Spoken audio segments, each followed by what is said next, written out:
Ooh, got it. Okay.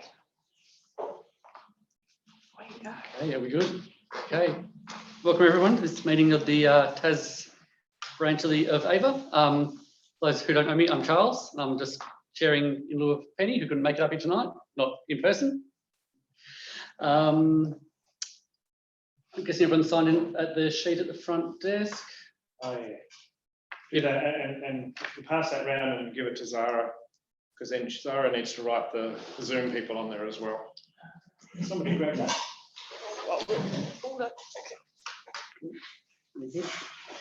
So we've got Zoom recording. Hi everyone on Zoom.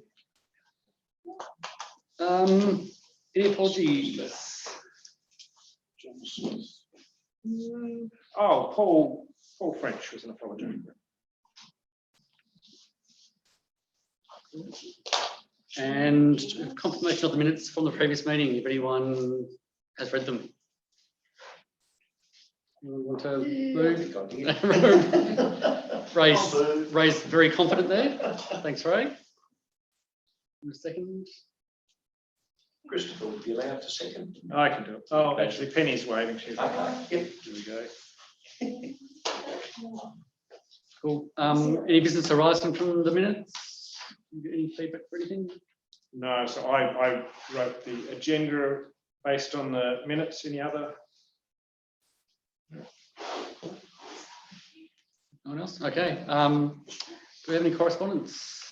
Yes, we do. I've got one here from Karina, the Citizens. That's a hard word. Citizens Own Renewable Energy Network Australia Incorporated. So community organisations, social enterprises and not-for-profits are invited to apply for a zero interest loan to pay for climate beneficial projects such as installing solar panels, improving energy efficiency, switching away from fossil gas use or purchasing electric vehicles. Karina is a non-profit organisation focused on helping community organisations deliver projects. So the public donates the funds and the organisation, the beneficiary, receives the initial loan. So it's a zero interest loan to fund a project. And then once it's paid off, that sort of money goes back into the next one and the next one, the next one. So they've asked us if we can advertise this through our networks.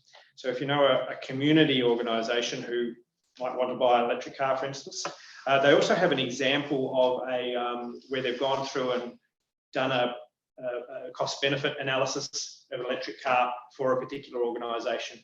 And I've already passed that on to one commercial person who found it very useful. So there's that there as well. Cool. So we'll look a copy that go out in the minutes. Yes. Yeah. And that's it.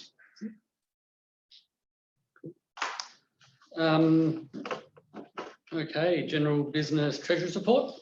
So I'll just share this. Share the screen. There we go. It's a very complex series of transactions. We spent $50 in the last 2 days. Yeah, I don't know how we're going to cope with it. And that was just the entry or display fee for the Northwest EcoFest. We have a balance of about 3,300 something. Oh, there it is, 3,364 after we paid our $50. I think the only big expenditure coming up is that songwriting topper. We know how much that is going to be. I don't know at this point. I'm sure someone does. We do, but we just can't remember. Oh, okay. It was approved 2 meetings ago.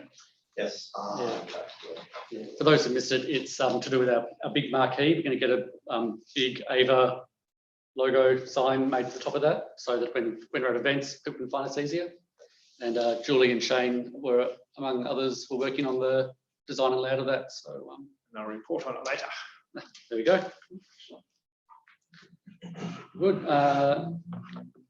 News. There are a couple of things I wanted to mention. One was new models available.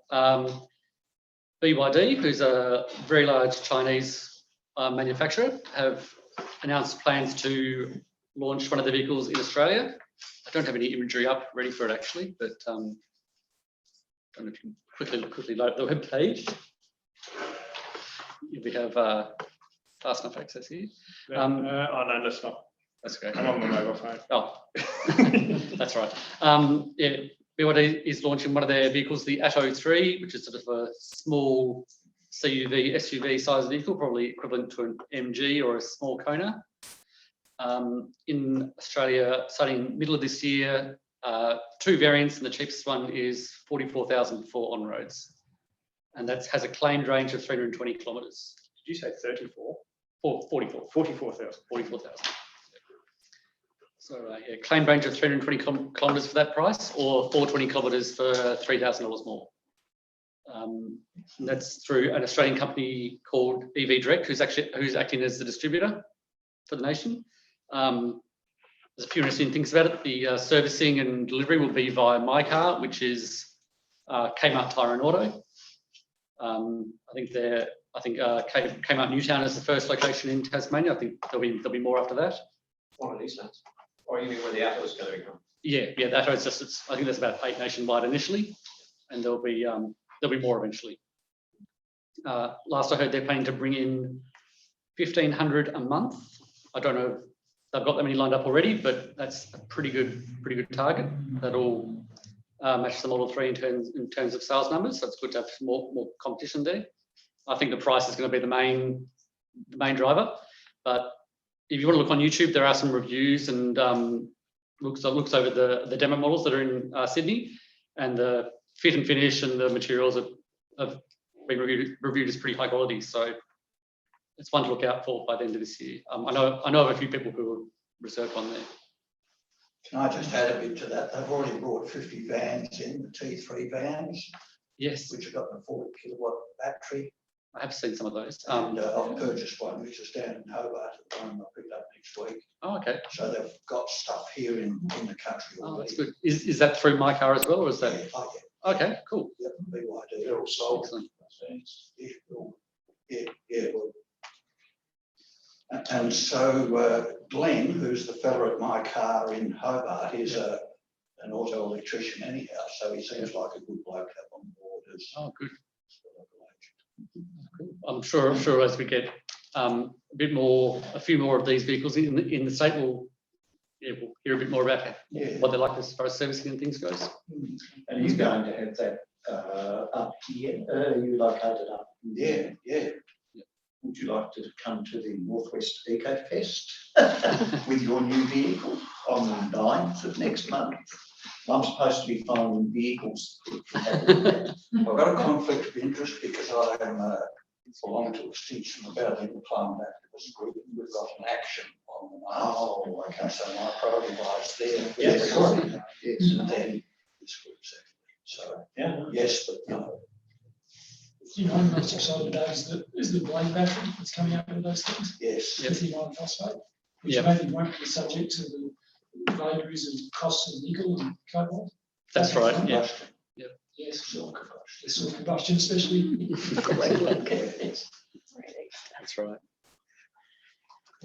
Apart from that, there was a news story I saw just today, so I don't know any of the details, but the Skoda Enyaq is due to be released in Australia by end of this year as well. So 2023. 23? Yeah. I didn't read that in Yeah, two models. detail. 2 different models, a coupe and wagon, I guess. Yeah. That's cool. And in overseas news, the VW ID Buzz was launched. So that's their equivalent of the old Combi. And there was a launch event in Europe. We don't know when we're going to get it here, so bit of a shame, but it'll be a very popular vehicle, I think. It doesn't look as good as the prototype. No, it never does. It's always the prototype, and everyone gets excited, and then there's the actual vehicle. Yeah.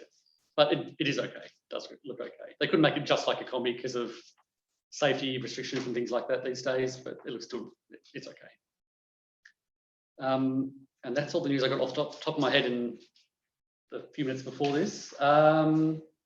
Anything else that people have seen that want to bring up? I have spoken to EV Automotive, who are importing the EC11 delivery van, and they're making their first deliveries to a customer in Tasmania, which is Tasfast air freight. And so they're buying 2 or 3 of these. And so I had a look at it, and yeah, it's a van that you can take a pallet in there. It's a reasonable size delivery type van. I think they say 200 to 300 kilometres. So they were saying on Facebook yesterday, 200 kilometres on the highway. So imagine 300 around town.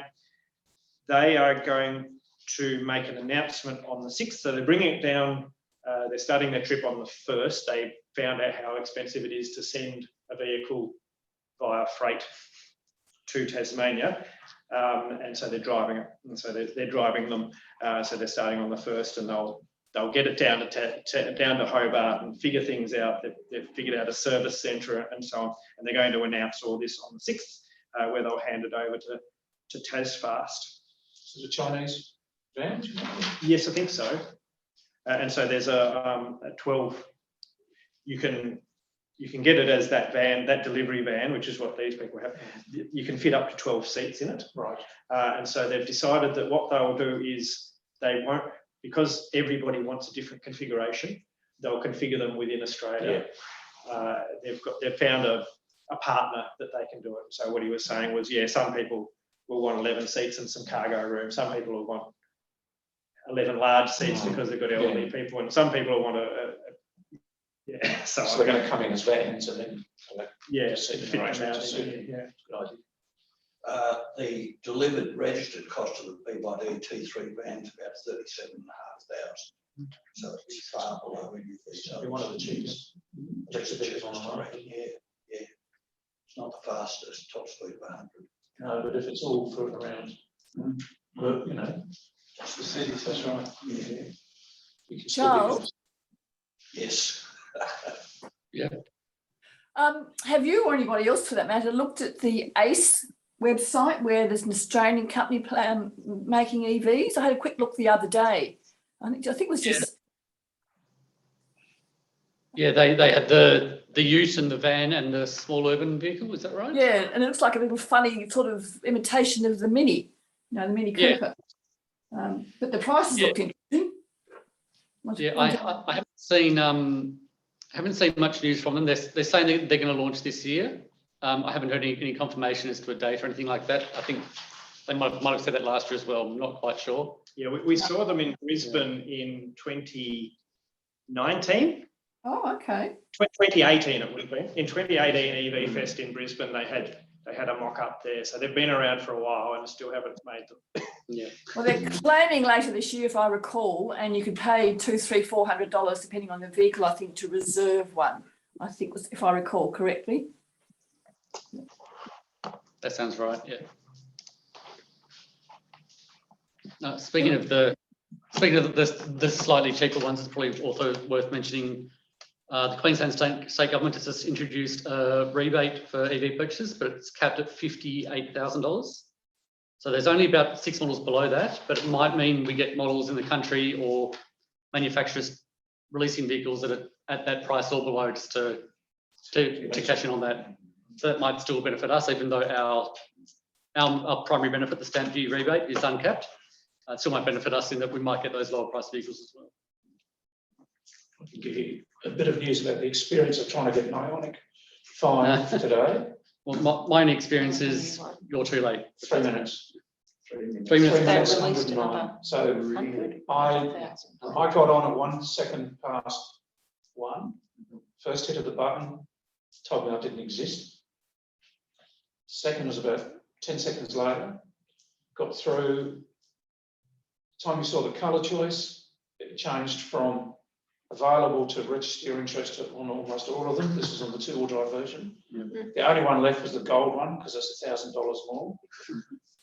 I looked at the 4-wheel drive one, and as I looked at that, it went from available to sold out.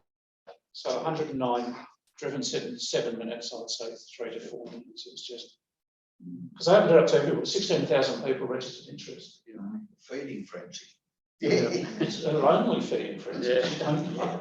And it's luck. So if you've got fast broadband, but I also don't know, because all the colour combinations, they must have a certain amount of each one because it would just disappear. You had no idea. So go for gold. You might get some time. Should have Then done. repaint it if you don't like the color, never mind. By the time you realise, it was, They crazy. should let you do a trial run for an hour before they open it up for. Tried that. Just keep pressing the button, it just says it sold out. So this reminds me of the EV6 that we went and had a look at a couple of weeks ago, and yeah, they're all sold out. You can't buy them, but the dealer has this model which they're not allowed to sell. And then we found there was one online for There's 74,000. Yeah. And the one online was 94,000. And the dealers have the car. So there's one in Tasmania, it's in Launceston here. They're not allowed to take orders for it. They're not allowed to sell it. They're not allowed to drive it. And if they do sell it, they cop a $20,000 fine from Hyundai. So what's happening is, from Kia. So what's happening is the one in Brisbane that is for sale, they're just adding a $20,000 fine on and saying, right, well, you can have this for $94,000. Yeah, I've seen reports from the US, and this applies to EVs and combustion vehicles. A lot of the people buy new cars in the US, the dealer will just have a line up in there saying dealer markup and it's $20,000 just for any car, because there's so few being made and there's such high demand. You can't buy a Tesla 3 second-hand for less than the cost of the new one. No. Can't touch Yeah. it. Crazy. Real world. Yeah, the wait list went from, I think, 5 to 8 weeks in November to 8 to 12 weeks in December. Now it's 6 to 9 months. Yeah. So every few weeks it's just extended to the next quarter. Although that's another bit of news actually. The Tesla factory in Berlin has just sold their first, just produced their first few vehicles for public sale. So that might mean now that that starts producing, we might see some more production from Shanghai diverted to Australia. So might get more. Might get the Model Y. Who thought? Who can tell? Bit hard to predict what they do. Anything else after the EV Automotive? No, that's it. Cool. Tasmanian charges. I'll just look at you, Clive, because you tend to know what's going on there. We're working on it. Everybody's working on it. All the people that are got the grants are working on it, but lead times are long. Just to give you some idea, we had notification in late February that our charges out of Finland were due for shipment on the 13th. And I sent you the shipping, the name of the boat and the journey number. You can Google that and see, track it sort of thing. So I tracked it and I looked and it said, departing Helsinki, 13th, arrives in Petersburg, 14th. Oh, 14th of March. So anyway, I thought this would be interesting. And then I checked it a few days later, departing Helsinki on the 15th. Next stop, Hamburg. So they rerouted. I suspect there would be a lot of containers that would have been embargoed that wouldn't be allowed to go to Petersburg, and maybe stuff to be out. So they finished charges you getting? Some of them are, yeah. Okay. Yeah, and so, yeah, it just shows you that stuff's going on all over the place and it's not straightforward. But we're trying, they're on their way now. Chem power charges are they, Clive? Pardon? Chem power, I'm guessing, coming out of Chem Finland. power, yep. Cool. Good guess. Go ahead. I haven't been to a meeting here for years. Can you bring me up to speed about where the charges are going? And Oh, all over the place. just briefly, Yeah, all right, so there are basically two grant rounds that have stimulated a lot of new sites. At the moment, just let me get my numbers right, I think we're at 21 fast charges around the state. We're talking DC fast charges here. The Arena Fund, which was announced back in, August, was for 10 in Greater Hobart, which is overkill and nuts, but that's what the federal government decided to spend their money on. And then the RecFit, as it is now, which is the Climate Change Office, is now renewables something, and I don't know what it stands for anymore, whatever, but it's the equivalent agency that's dealing with climate stuff. had a grant round, and they had, oh my goodness, what was the number? 25? 20? It's 26. I think it was 20, over 20, I think it was, yeah, fast chargers. And they're, if you got the map, you had the map. Just go /TAS, actually, it should. Whatever, they're all over the place. I mean, we're talking, let me think. Dunalley, Triabunna, Bicheno, Fingal, Derby, Georgetown, Exeter, Sheffield, Lakes, Cradle Mountain, Smithton, Waratah, Tulla, Strawn, Ooze, Maina. There you go, there's a hint. So you're really filling. Yeah, those ones. Really filling the gaps. So there'll be charges everywhere. And the average spacing is about 40 kilometers. The longest spacing, I think, is around about 65, depends on where you're counting, which way you're going. And a lot of those, just to be clear, some of the new chargers are 25 kilowatt, and they're really there for shorter range vehicles to allow them to make trips that they otherwise wouldn't be able to.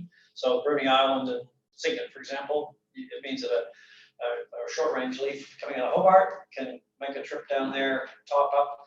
Those cars mostly can't charge much over about 25 or 30 kilowatts anyway, so that's not any slower for them.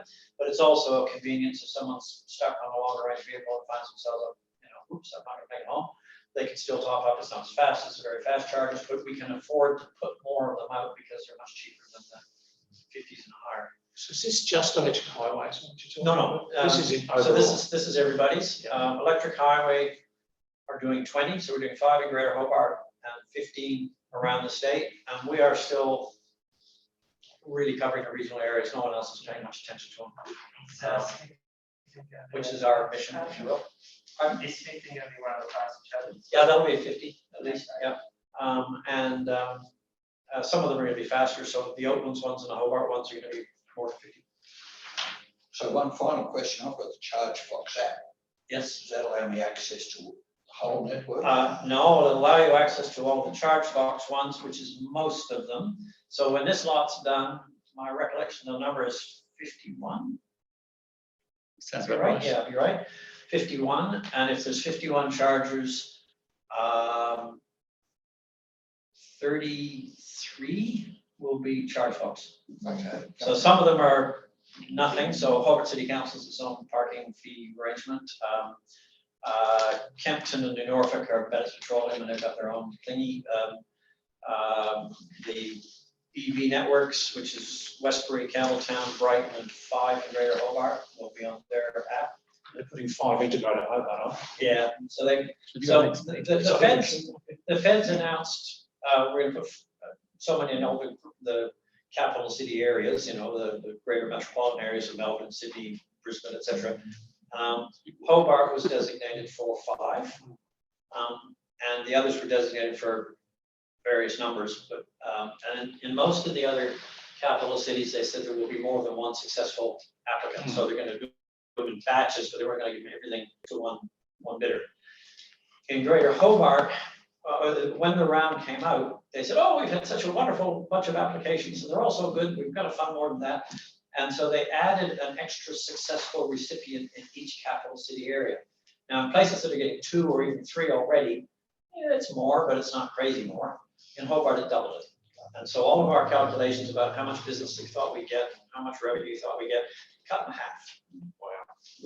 But the terms didn't change otherwise. You still have to put as much in. They're not going to give you any more money, and you got twice as much competition now. From a user's point of view, that's nice. From our point of view, that's. And we had the option. We could withdraw. We could say, no, that's not the rules that you said. And of course, if we withdraw, then the other guys get it on the original terms. If the other guys withdrew, well, we get it. We looked at each other and said, yeah, we're getting Prisoners deliver. So Hobart is over-serviced. I agree about the time clock goes here. They're not delivering yet because everyone's waiting for the charge to be. Yeah, compared to at the moment, there's one. No, well, it's sort of depends on how you draw your boundaries. So I would count Brighton and Greater Hobart. It was within the boundary of the Greater Hobart area. And also you've got Hobart City, and then you've got the Audi dealers going as well. You're not Tesla. And well, they're slow. They're 22s. Oh, okay, so you're not using. We're just not fast. And then Tesla announced their intention of it is yet. So, yeah, there's a few around, but, and when we say Greater Hobart, that's Kingston, Sorel, right? It's not just all in. So there's nothing in Sorel at the minute, is it? Not yet, no, but we've got Sorel. So we're doing Sorel, Eastlands, or Raleigh Park, Kingston, Northgate in Glenorchy, and another site in Hobart. Which we're having a lot of. On that list on the screen there, the bottom 10 are the Hobart Arena ones, Yeah. and all the rest there, sorry, the ones with the green shading are existing. These other ones are the ones that are coming soon, or coming in the next couple of years. So yeah, the last 10 are the Hobart Arena ones, and the other ones are the RecFit ones you mentioned, I think. And the Yeah, so UTAS is putting one in Burnie, right? So Burnie Island Hotel is putting one in Burnie. Yeah. So the orange dots are the ChargeFox ones. So most electric, well, all electric highway Tasmania ones, plus a few others will be ChargeFox. So the two downstairs here, then, who's those? Oh, they're free access. Free access? Yeah. And the two in the Patterson? Patterson Street? is ChargeFox. Okay. Yeah, so there's one more that can be added to this now, and that is Watamana. Hydro is installing a fast charger at their power station museum there. And in fact, we'll Which means you probably can get there and back. we will see quite a few other ones popping up that we know are under discussion that aren't found yet. So Just private ones. Or... Oh, well, I mean, hydro's not quite private. No, but I mean, like, But yeah, people who just taking an initiative Private to something investment. somewhere, yeah, yeah. Well, we're often partners, but not always. But yeah, people will do stuff. My estimate is you're better off to have not too many stations. You need enough. I think we have enough coverage now. We'll have pretty good coverage. You'll be able to go pretty well anywhere in any EV, except the very shortest range ones. So far northwest is still be within. But any of the more mainstream modern EVs with 200+ kilometer range, you easily get around. What we believe is better for users is to have about that number of spaces. There'll be a few new ones pop up, we know, but not masses of new stations, but have more at a site, so that you don't have queuing problems. You got reliability improves.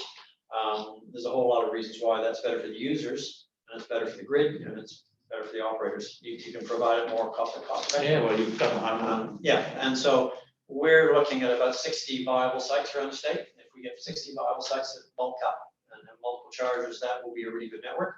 We know that won't happen because of like what happened in Hobart. Okay, so we got 10 in Hobart, we got 51 statewide, but hang on a minute, we don't need 10 in Hobart, we need something less. So what we expect to see is say 70, 75, maybe 80 locations will pop up. Some of them, like Watamana, Hydro's doing it because it's a tourist destination. They want to display hydro, and hey, we're the hydro people, we should provide electric car charging, shouldn't we? You know, it's a symbolic statement, it's not a commercial proposition. Okay, and that's fine, we have no problem with that, but we don't see that as being a major part of what the show is. But if we get 60 really well situated, well run, they won't all be ours, but whoever's sites around the state, that will make mobility easy and cheaper and better than it would if you had 150 one-offs. Do you know, council's thinking or talking about potential fitting out car parks? Well, most of our sites are in council car parks. One or two, but I'm thinking now complete. Don't need it. We're looking at 6 to 8 at a site.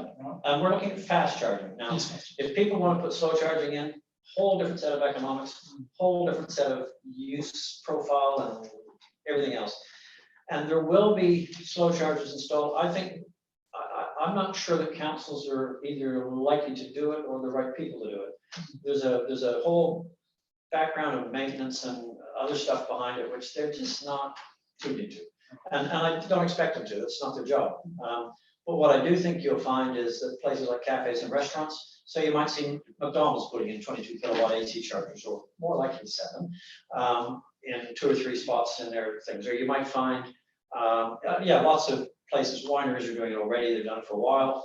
The places where you'd spend an hour or two, maybe, or an hour. Yeah, and because it's slow, they can do it for free, and then you come along and that's your thing, which is completely different to petrol. You don't have any businesses giving away petrol for free because you go there to their cafe. So it's and put in slower chargers like 7 kilowatts, which is still decent.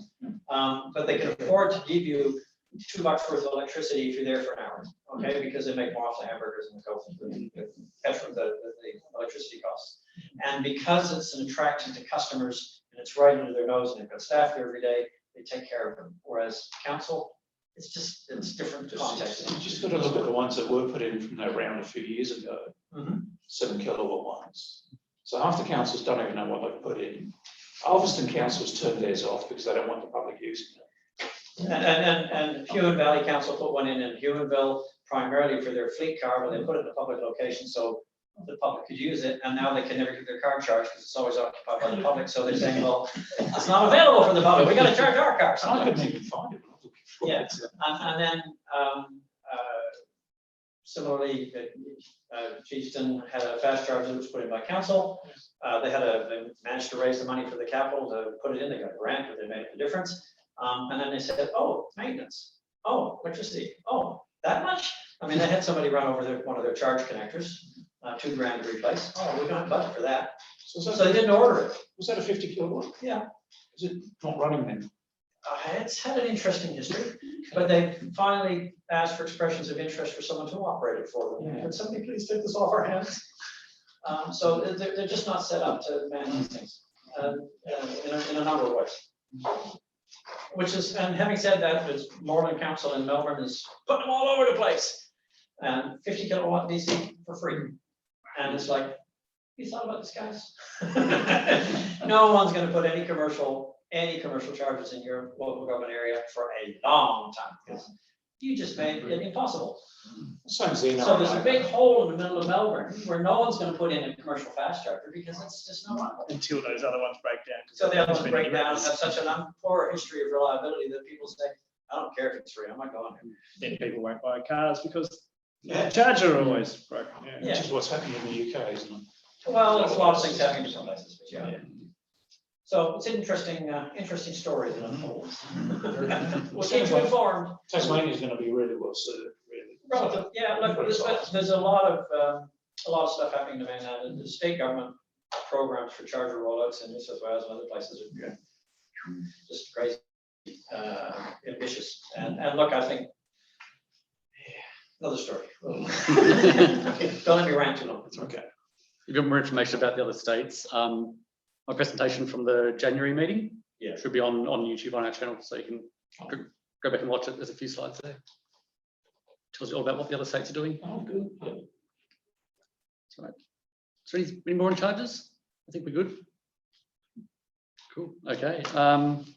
Sponsors and Conversions Group. I'm looking at Ray here. I don't know what's been happening with it though. Not a real lot. We were going to bring up the remnants of the motor, but it was too heavy. Basically, I oversped it. We took it apart, had a quick look at the commutator end. There didn't seem to be any damage, put it back in, and there was a click noise. Thought, no, we'll better take this back out. And anyway, centrifugal force has beaten everything at the moment, and just the windings on the armature just need pressing back. And I think we might be fine. But we will take it out to the rewinders and let them have a look and see what it costs. That's where we're at, unfortunately. But we do have a press that's been donated. Yes, that was from the last meeting. Okay. I think, wasn't it? Yeah, the online one. Yeah, that a person had purchased a Tesla at a reasonable price and basically wanted to get rid of the Prius, just donated it to the college, complete with a full tank of petrol. And it actually has got a new battery in it. So if you didn't get confused and donate to Tesla. So was it a full tank of petrol 2 months ago? Because that's worth a lot more now. I was going to say. We might have to drain. Oh, you were wondering where to get the money to do the rewind. You can sell petrol. It's actually fascinating that how petrol going up has changed the way you fill up at the petrol station now. Guys down the East Tamar, we're a bit more American now, where you have to pay first before you can open it, because they're having so driveaways. So, yeah, so things make things change. Interesting. But yeah, I think probably one of the things that is coming out of conversions in general is don't do it. There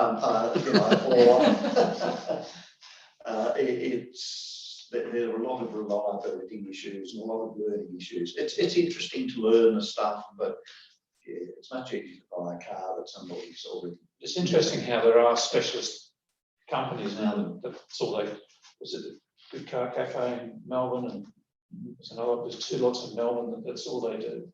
Yeah. So they'll take your Yeah, Electric Car Cafe, I think they're doing they've done a full drive, and I think they're doing a DeLorean now. Yes, that's right. Yeah. So so it's conversions are good for if you have a car that you're passionate about, or a model that you're really passionate about, or has some history, and you want to keep that car going, then it's good. But if you just have your Corolla that you bought 15 years ago, it's probably not worth converting your Corolla. If your life's too easy, you need something to use up all your time. Yeah, perfect. Speaking from experience. Yep.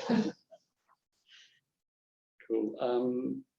On the conversions topic, Hobart Conversions Group, do we have one active? They're sort of active, although they said there hasn't been anything happen for the last. I asked them for an update. Hasn't been anything happening for the last few months. Cool. Educational outreach is one of those topics that's always on the agenda, but we don't really have a lot of progress. More in hope than anything else. That's right. If anyone wants to do a sort of information kit, I suppose this one and the owner's kit topic, if anyone is good at writing up copy or designing brochures or signs or anything like that, we can use for our shows and things like that. Yeah, we have a lot of stuff. We just need somebody to take ownership of it and do it. Yeah. Price does a lot, really, on updating information and stuff. So it's not quite the newest thing, but it might be something he'd take on. It's something that should be done nationally. It should be done just Yeah, that's right. We've got the information sheets. I think there's some up there at the moment in front of the room there. Yes. EV tags. This is just another. This is here standing because so we advertised them again since the last meeting, and we've sold a fair few more. And there are some people at the meeting tonight who have purchased them and to pick them up. So there they are. Make sure you get them, only if you bought them though. Those stickers and the metal plates. Yes, yeah, they've got metal plates, stickers, and 2 rivets. So those are, for people who don't know this, so those are required for electric vehicles. Your electric vehicle you buy may or may not come with one on, and if it doesn't, you can get them through us. You should do, the dealer should have them, and they should put them on, but they don't always. But now with these online dealers or dealers who you're dealing, because these are all state-based laws. It's a national law. Is it implemented in the state-by-state basis? Right. It's actually the same legislation that tells you things like you need to have yellow indicators or a brake light up the top and so on. But because it's got to go on a license plate, the license plates are done on a state basis, and so it's sort of a bit weird. hybrid. It's a hybrid. So it's worth knowing that though, if you bring, if you It's leave a the hybrid. from somewhere else, if you didn't know, they might not. And that's how I found out about the EC11 van, because EV Automotive rang me up to ask, is it the same legislation in Queensland? So he wanted to know whether, so we're sending him a couple of them on. Although they should be able to get them in quick. So actually got trade plates. Just a thought. Yeah, right. I think they're only required to be on vehicles sold after 1st of January 2019, but it's always good to have them on an older vehicle if you want to get the tags anyway. Because they just pay for stickers, you won't be able to read them anyway. I think they just flash. That's why they have a metal plate behind them. Yeah. And that's unique. That shape indicates as an EV. Hopefully when you Emergency responders are trained in that. Trying for the triangle, not for the sticker. Yep. Also, hopefully the other plate's still okay. Yeah. Bless you. Hit both sides. As the forklift picks your car up and puts it in a pond of water. Yes. signage. I think this was about the signage Oh, for, oh, here we go. We have some Yes. samples coming up on the screen I now. have some stuff here from Julie, which Julie can talk about, if Julie's there. Yep, I think she's about to go off mute. Yeah, just unmuted, yes. Yeah. Okay, so we came to some form of consensus that we wanted different things on the triangular ends. We haven't fully sorted out what the roof big banner is going to be. But I've done a layout of the two triangle ends and using the spare bit of material in the corners for some suitable wordage that we might then do something with later. So, Julie, do you remember what the height is of that, the blue triangle on the left on the bottom one? It will be 2 meters because the triangle is 4 meters wide, the big triangle. So Australian Electric Vehicle Association, that one's 4 meters wide. So it will be approximately 2 meters. We're still discussing. So even our small banners here are quite large. And so, yeah, what Julie didn't say here is that these are to go onto the roof of our 8 metre by 4 metre marquee. And so this large one up the top here is 8 metres wide. And this is 4 metres wide for the ends. Yes. What does it say on the right-hand side? Oh, electric. In the blue? Yeah. Okay. So that's the same as this one. Size-wise. Size-wise. Yeah, go electric. So it says go electric. Electric vehicles on the left. So those end ones, will they fit on our teardrop sort of size? That sort of style thing, but Julie's looking into exactly what they'll do with, they'll probably put eyelets along it in some way, so we'll be able to tie it onto something. Hanging on fences. Yes, that's the plan, that they'll seam the edges and put eyelets. So we'll be able to basically lace them onto the framework or onto each other. Yeah. So these are being printed onto that shade cloth type fabric, so they can take a wing. Yeah. And will they cut? They'll cut an eyelet that shapes the bottom ones, will they? Yes. Yes, So the plan is that they will basically put seams around each of those with eyelets in. I've just done the layout to make efficient use of the fabric space. And the eyelets for the end ones match up with the side eyelets on the big ones, so they lace together. Well, that will be good, yes. So you do all that when you put the marquee up. The first thing you do is you put the cover on the roof, and so then you could put all these things on as well, and then you raise it up onto its poles. It'll be like It won't too much. Won't be too much. It's not. No. Just need more bodies. So yes, this was approved, and Julie's taken on designing with a lot of help from the rest of us, designing what goes on each of them. And so the idea was to have this onto one side, and there's another design for the other side, which Julie will figure out. Yeah, but that one I was still a little bit hazy on, because the other one was largely a blue background, and I didn't think we were going for blue background on the signage. So I think the idea was basically to use that as an inspiration, but to do it more in keeping with what we need. So don't have a blue background, but be roughly, because I think the other one says the future is now, doesn't it? So electric vehicles, the future is now. Yeah. So that wording, whether it's exactly the same or what. Yeah. I'll tinker with it and send it round to the committee for final tick off. So those little extra bits in the corner, the electric vehicle and go electric on the blue background, they're basically extras, and I've not asked them to do any form of hemming or eyelets on those because we're not really certain how we're going to use those yet. And look, it's not a big deal for me to hem around it if we want to put it on poles or whatever. Yes, the reason why Julie was talking about dark background too is because since this is going on top of our white marquee, we thought maybe a dark background would make it a bit dark inside. So that's why these ones can be dark, because they're not going on the marquee.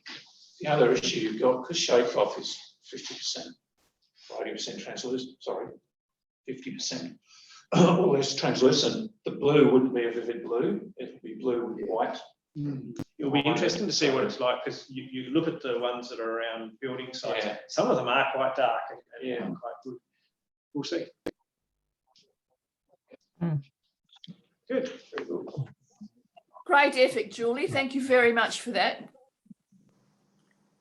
Well, you can thank me when it actually arrives, because we're still have a bit of discussion going on exactly what size and the artwork and where the eyelets are going, but we're getting there. That's all right. The hard bit is, I suppose, we want something timeless, which is why we can't have specific things or photos or anything like that. So what we've got now is sort of something that will work for all our events in the future, I reckon. It's great.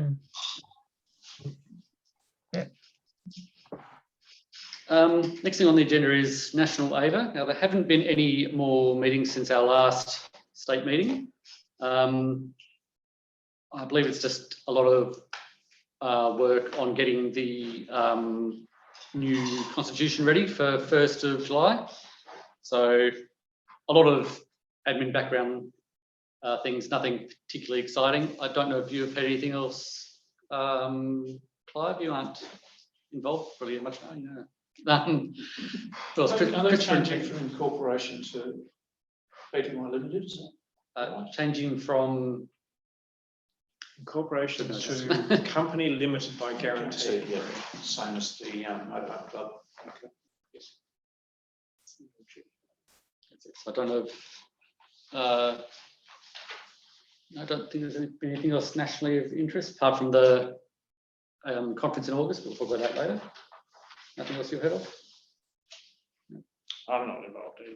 No, that's right then. Cool. Report on events. I think I see Christopher had some photos. Am I right in guessing that?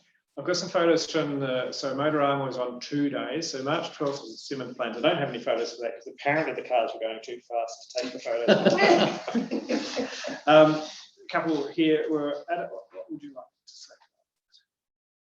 This was my first time to actually travel around Simmons Plains and to travel with a racing car driver who was racing his Tesla Model S for the first time. Yes, PE5D Tesla Model S. And which has standard. It's got 4 modes anyway. The 4th one is Ludicrous Plus, and we went in the 2nd one. Second from the bottom or second from the top? No, 2nd from the bottom. So you didn't do Ludicrous Plus? Because we weren't supposed to go over 110. But you can get to 110 very quickly. Yeah, I was going to say. And it's interesting to travel with an actual racing car driver because his comment was, this goes so much better than the V8 Commodore. But also we talked about gardening and what have you as we were racing around Epping corners on the wrong side of me. It was just really relaxed and I felt really relaxed. It was an experience. And Clive, of course, every person that walked past was dragged into the car and driven around. I took a few, yeah, and I did keep on Mr. Hanley's tail fairly well in my discipline because of the speed limit, you see. Yes. So he might have got there just a bit quicker, but I wasn't that far behind. which he commented on at one point. But the experience of the people I took as guest drivers, I let them drive, was I think they were all quite impressed. And the cars that were behind me that I consistently leave coming out of the bend, I mean, they'd be on your tail coming into the bend, but as you came out, nothing kept up. And one of the guest drivers floated out of a bend and left behind some souped up Ford GT something or other, that everybody said, oh, that's a fast car. I was kind of like, fine. I said, no, it's just this family car, standard production. How many kilowatts is this one? 160? What? 700 kilowatt, something around there. Just beats the pants off it. Full torque from a standard car. So look at different modes, like eco and normal. Yes, yeah, I did take it out of eco. Normally, I remember taking somebody when I went to Darwin, and it's kind of sign written, so people come talking and stuff. I'd take people at campsites for test drives in the evening. I remember there was one guy who was dissing EVs and they're no good and they'll never catch on. I said, well, don't tell me all that stuff until you've been for a ride. Then we can talk about it. So I took him out anyway. He was a bit of a redhead, so he dragged off down the road really quick and took off. And when I got back, I said, oh, bugger. It's in granny mode.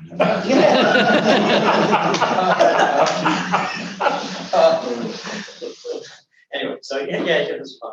Like the cars. But it was good. How many were there? What sort of? How many were what cars? Yeah, how many EVs did you have? 4 EVs. So the FEV, 2 Teslas, an S and a 3, and the Leaf. And so the second day of Motorama is at Longford. And so I do have some photos of those, although I can't read what's up here, so it'll be one of these. Oh, there we go. Oh, it's like that. Yes, so Longford was a much more stationary day.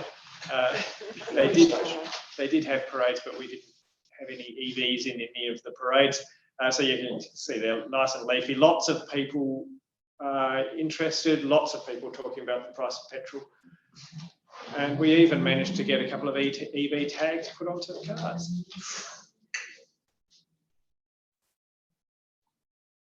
Cool. How many did you have there? 6. Oh, cars. EVs. Yeah, about that. 6. Yeah. They're all different too. That's good. And a few that weren't with us, But it just came in there. A couple parked out on the street. That's good. That's I remember being at one event and there were 2 or 3 EVs in the car park that were associated with the display, and I said, "We'll know we succeeded when there are more EVs in the car park than there is EVs in the store." When we're displaying petrol cars as a historical thing. So, Yes, it's historical evidence. yeah. So Motorama was all about racing history, but they gave us a lovely spot there under the trees. It was a nice place out of the sun. One of the quietest place. Yes, there was a lot of noise. Both ends, I'm sure. There's a lot of noise in its planes.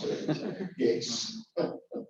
It's good that we're getting displays with multiple different models rather than 5 years ago it was like 5 Leafs and 5 Outlanders, maybe a Model S, and that's it. Yeah. So it's good there's so many varieties these days. National webinar series. So that technically happened since the last meeting. I think it was like the day after or something. We had a number of them that are over a couple of weeks. So various different webinars. Follow the link in the minutes, and you can view them now. Cool. Now we've got a very busy month coming up. Yes. Who wants to talk about each one? You're the northern ones, I'm guessing. Devonport Motor Show is on this weekend. Registrations might even be closed by now. Yeah, they have. I tried. Okay, cool. You can go on the day. Yes, we can go on the day. And I've got some instructions. That's right. I've just got an email through saying who's registered so far and given me some instructions on how we get to our particular place. We originally were told that we needed to all come in as a group, but we don't anymore. We just go along the street and tell the person at this point that you're in the EV display, and they'll point you to where to go. So I'll send through that email later on. If anybody else wants to join us, please do. Northwest EcoFest, we had a meeting the other day. That looks like a lovely site up at Camp Clayton. So we have worked out that we can do an electric harness, so we can do test drives. It will be, so the last one we did was in Devonport, wasn't it? So it'll be quite similar to that one. There's not as much space to park, to put people in and out, but I think we'll make it work. We've had a kind donation of some flag stuff that we needed there. We'll borrow a couple of other things. We'll take up our big marquee up there. And so we're selling, well, we're not selling tickets. So it's this time, for the first time, EcoFest is charging an entry fee, which I think is $10, but it might be $5. It's not very much. And so we'll be giving rides and test drives, depending on the owner of the car as to what they want to do, for free. But you do need to register. And so, again, follow that link in the minutes and you can register, which means you go online and you sign a waiver, basically. You can also do that on the day, but it means you don't use paper up if you do it on the online, which is good at EcoFest. We don't want to print out too many paper forms. So that should be, I'm doing some advertising tomorrow, actually. So I'll be on Coast FM tomorrow and doing an advocate interview tomorrow for that. If anybody who wants to come along with their cars, you can either put your car on static display or you can drive it around the course yourself and take passengers, or you can get people in while you're driving and then you go out to a certain designated spot and then you swap over and have them drive and then they drive around to another designated spot and then you swap back again and then you drive back into the place. So when you're on site, the owner of the vehicle is always driving, you always be with your car. But as the owner of the vehicle, you can decide exactly what you want to do and you can change throughout the day. You don't have to make a commitment and then stick to it. You just decide what you want to do on the day. So, Christopher, do you want people to let you know? Yes, so Which I haven't. there's a living knowing person. That's good. Yes, so that would be good. You let me know. I will send you all of the information. I've got lots of information to send people, and I need to do a safety plan and a COVID plan and a few other plans like that. Good.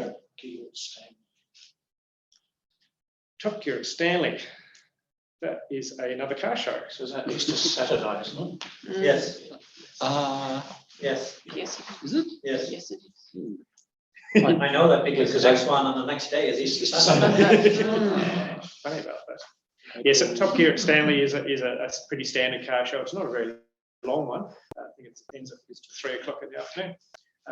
Go along and show off your car to the Northwest, where they don't necessarily get a lot of cars. Actually, an aside on that one, there's been someone who I've noticed commenting online on both the AEVA forum and on occasional news stories about Tassie. All his posts are quite detailed about, he's quite concerned about the lack of charging in Stanley. So I don't know if we know anyone in Stanley or I know who he contacts is. at the site. Oh, okay. Yep. Okay, there we go. Yeah, I mean, there are no charging facilities of any type in Stanley at the moment, so I don't know if we know anyone. And this person has a 30, Surrey, nothing. Which is only AC. yeah, which is only AC, and so the EHT charger at that isn't. Sorry, what's Bernie and Smithton, I mean. We're putting one in yeah? Smithton. Sorry, the Smithton one will help him because he'll have an AC outlet in it. Yes. But still, that will be the only one in the area. Yes. Yeah, if I was to go to that event, which I'm possibly not being able to do because I was going to be in Toronto the next day, but I would go there the night before and charge the caravan park, which are very accommodating. I think I did see someone from Interstate post that they stayed at the ship in Stanley as well, and they were also very accommodating for overnight charge. So I've talked up a number of the potential accommodation providers there to say, you should, provide charging for electric vehicles. Oh, by the way, I need a place to stay. Can I charge? I just normally ask them run an extension lead out of wherever. That's in fact what happens, but they're accommodating. Yeah, but I always ask first. Yeah, yeah, Don't just yeah. do. That's all right. Well, we've got a few leads then, so. Leads. Good. Oh, dear. So I might reply back to that AEVA forum post. spruik the event and suggest those as well. Cool. And the Tri-Bunner show, that should be a southern thing. I don't know. Yeah, that happened last year. And we had rectifications or TCCO as it was then, turned out, and a surprising level of interest. I think we had about 7 EVs there, and it included a good variety of malls. And yeah, it's large key. It's not a huge crowd, but it was pleasant. Is it part of a market or something? Yeah, they have a market there.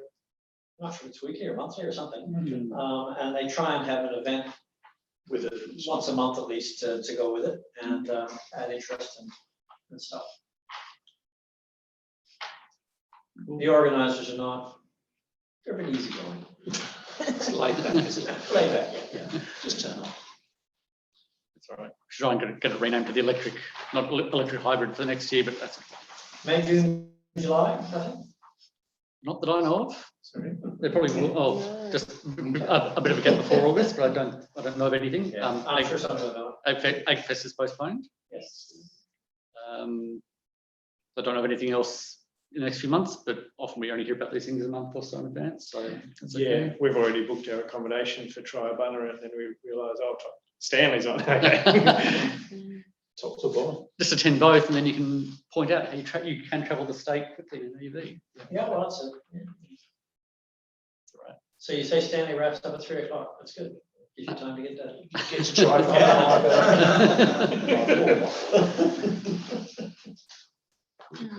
The Ava Conference and Expo, those aren't familiar, this is an annual event. Hasn't really been the last couple of years due to COVID, but yeah, the National Ava Conference rotates around the state, just rotates around the country between various states. I don't know if we have anything specific about the event this year. I don't think there's been any announcement on speakers or anything like that, or is it probably too far out, I think. I certainly haven't heard any announcements. I had to find out about the change in date because I noticed it wasn't there on the AEVA calendar anymore, and so I asked them what's going on with this, and said, "Oh, we moved it." Yeah. I'm guessing because of changes with lockdown rules and things like that, they dates are a bit flexible, but one to keep on your mind. And AEGFest, we have confirmed the site, is that right? Yes, so we have confirmed, we should have received a bill. I don't think we've received a bill yet. I haven't paid it. No. What is it now? It's March. Yeah, okay. Better write that down. I wonder if I've missed something. Because yeah, we applied ages ago, but the applications closed and then reopened again, and they finished in the end of February, and so I thought they should have billed us since then. So that will be a big event. Keep yourself free if you'd like to help out at AEGFest. We'll have lots to do there. It's always good. Yeah, we are again site sharing with Farmers for Climate Action. Same as you did last time. Yes. Always better site. Yes. So August will be an interesting time for AEGFest. AEGFest can be muddy at the best of I was times. going to say that's at the beginning of winter. Normally, Yeah. This is got a whole winter to. winter to muddy up. I reckon the site will be okay, but the car park I'm a bit worried about. So can we get like a the review? tanks in Ukraine? You know? Can we get a review for it? Yeah. I've been to AEGFest when they were towing cars out of the car park with tractors. Yeah. That was in May. Is your electric tractor conversion going to be? No. Okay then. Okay. Any other events coming up that are missed off, or you don't know of any non-EV specific events that we should attend? No, just thinking about AEGFest and just thinking about things electric. JCB bring out a series of excavators, electric, which are already available in the UK, and I think they're here. I'm just wondering, I don't know. Yeah, no, I remember reading something about it. Because then you suddenly get a whole different crowd. And there's a whole bunch of other stuff. I mean, like lawnmowers and street sweepers. Yeah. And other things that are now on the market that weren't That's right. a year ago, at least not the same capability as the ones that they're on. I'd like to do some research for us. I'll have a little look for you. Yeah. See if they exist in Tassie. Yeah, who runs JCB up here? I don't know. J Machinery? Which one's it? J Uh, Machinery? And you Shane can wants get to- electric ride-on mowers at Bunnings. Yes, you can. Is Two brands, I think, or AEVA and another one. someone going to ride one to AEGFest? Well, Yeah, test Oh, this it's on towing a trailer capability. as well with an electric car. We can test this You could towing just, capability. ride them on. Only if you don't have a weekend. Okay, our guest speaker for the evening had to cancel, I believe. Yeah, sorry. Did you cause it, did you, Ray? Yeah, I checked yesterday to see if he was right. It was going to be the basically the salesman at Buckley's for Volvo, and his wife bought one of these O's that they have here, and she loves that. And he has promised, I think, 5 minutes. Keep on talking, Ray, keep on talking. Yeah, he has promised to bring a Volvo down to North-West Fest. So that would be good, whether he takes people for rides or not, especially. Zoe as well? Sorry? Can you bring the Zoe as well? I don't know. I haven't asked him, mate. I know that Motors, I did actually contact the salesman from Motors, that his dad's just gone to hospital, so that he had to decline coming along tonight. But I believe Motors has just taken delivery of quite a large number of new Nissan Leafs. And he's also promised a Leaf for AEVA Fest as well. Oh, those are Nissan as well as mine, don't you, much? I don't think Motors No, they've got up here Kona. do. Yeah, they do. Yeah, Now they're they're doing Konas and Ionics Ionics. and they've got the Konas out the front. Oh, okay. And Ionics too. Yeah. Yeah, right, yeah. Don't know whether they're a service centre yet. I know that. I'll But find I know out. they've got Nissan Leafs because they've got the charging station and a separate workshop area for when cars have to come in. Yeah, there's some more which you take the Leaf if they're not. I'll find out next time I do a service. I'll ring them and ask Mm. them. Otherwise, so And I did pop into BMW as well, and so we might have a BMW there. What about Lexus, right? Sorry, Lexus. They're all electric now. Yes, that's Lexus, Toyota. Yeah, I think so. Right, yeah. Well, it might be a separate deal because that's their. Yeah, different, yeah. Yeah, there were quite a few. Yeah. Yes. There were quite a few models. I had quite a few models that are sort of coming out quietly. We hadn't really had much fanfare about. Lexus was one of them. In the next year, I think I mentioned Skoda as well earlier. It's probably some more that are slipping in my mind, but yeah, I think Lexus is one of the few. Sorry, John. The Cupra Born, Charles? Cupra, that's right. Yeah, Cupra is it's sports brand, I guess you could say. Yeah. Are they VW owned? Yeah, I think so. Yeah. So yeah, another VW company. Yeah. There's some reviews online from Bjorn Nyland for anyone who watches his YouTube channel. He's been doing some test drives in that one, the Cupra Born. There's 6 in Sydney already doing long distance testing apparently. Okay. Because there's been weird photographs of them at charges. Yeah, there's been yeah. Apparently by 6 different ones, the long distance charging testing. And I have heard there's some of the BMW iX or i4 series in Tasmania. Yes, or at I'm least not sure they've got out here. Yeah. So if you sell Tasmania, you can afford to buy Ionics. Pretty much. Yeah. Very good. Any other general comments or questions or anything like that? No? Anyone online want to add anything? I will add one thing. I've had quite a few people ring me up saying, sure, you got an electric car. I'm looking at buying one because the price of fuel's gone up. And I say, oh, okay. I tell them just to be aware that you might have to wait. And a friend of mine did all the research, and she drives a little I-20 from Denham to the tribe and back. And so she looked at it all. She was going to lease something, and then she worked out actually it's costing her $5 a week more in fuel than it was. So if you've got an efficient car, it's not costing a huge amount. So yes, she wants an electric car, but the hassle of getting one, or getting any car. So when you work out actually what you use your vehicle for, it's not as bad for some people as you think. Yeah, I think if you have a car that's reasonably new already, yes, you wouldn't want to sell it. I mean, unless you're getting really good second-hand prices, yeah, you wouldn't want to sell it. But if you were planning to get a new car anyway, or when you've been holding on to the old one for a bit longer because you want to wait for the EVs, then yeah, that's right. I think my last comparison I did was a 9 litre per 100 kilometre petrol car. Costs about $20 to run per 100 kilometres. That's right. And yeah, charging off the off-peak Aurora tariff is about $2, and charging off Sol is about $1 for the same distance. Where are you going to sleep? Something's gone to sleep. Must have been fun. It might be a sign that I should stop talking. We should close the meeting, maybe. Okay. Do we have any? The lights go off. It's when I trip downstairs afterwards. That's right. Just got one quick question. Is anyone following what's happening with Tasman Network's trial of vehicle to grid?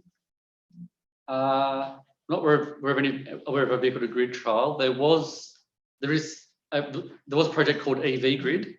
Might be the one you're talking about. Which is a managed charging. Yeah, that's managed one where they install chargers in various houses. Yes. And then when there's a demand, when there's an event on the grid that necessitates them to have higher or lower demand, they can send a signal to those chargers and say, slow down your charging, or if there's like a lot of solar, they might say speed up your charging if you can. Yes, that's right. So they can balance out the network and so it's frequency.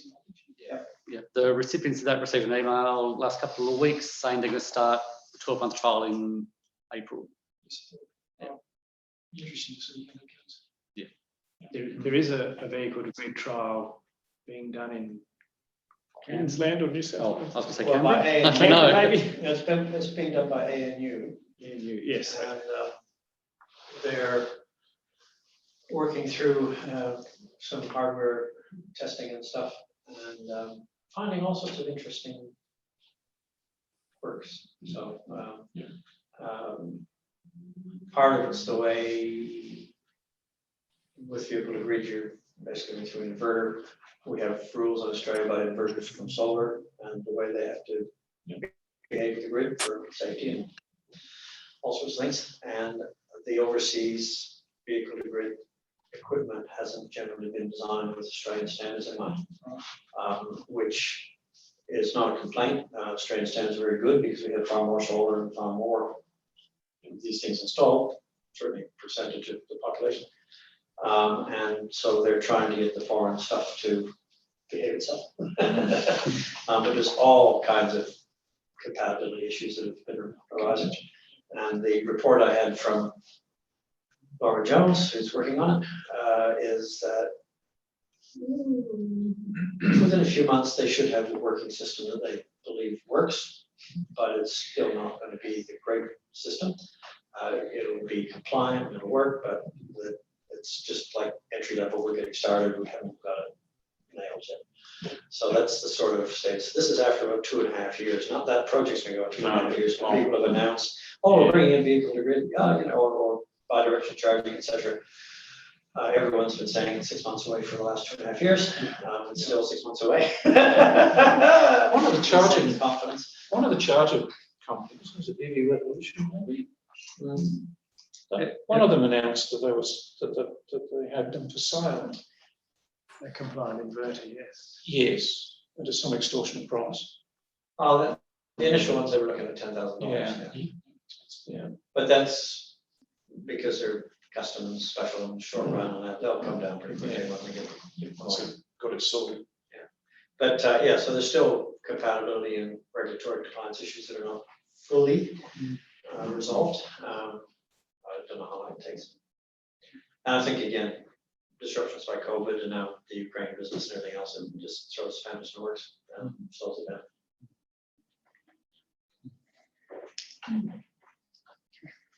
The other one is wireless. So it's obvious. That'd be a good basis for a future presentation, I think, Clive, if you wanted to do that. Yeah, could do at some point.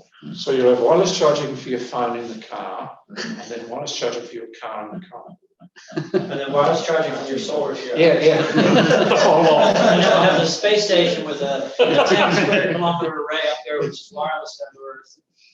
24-hour sunshine, you know. Don't have any problem. Microwave cooking outside. Okay, I think we're good.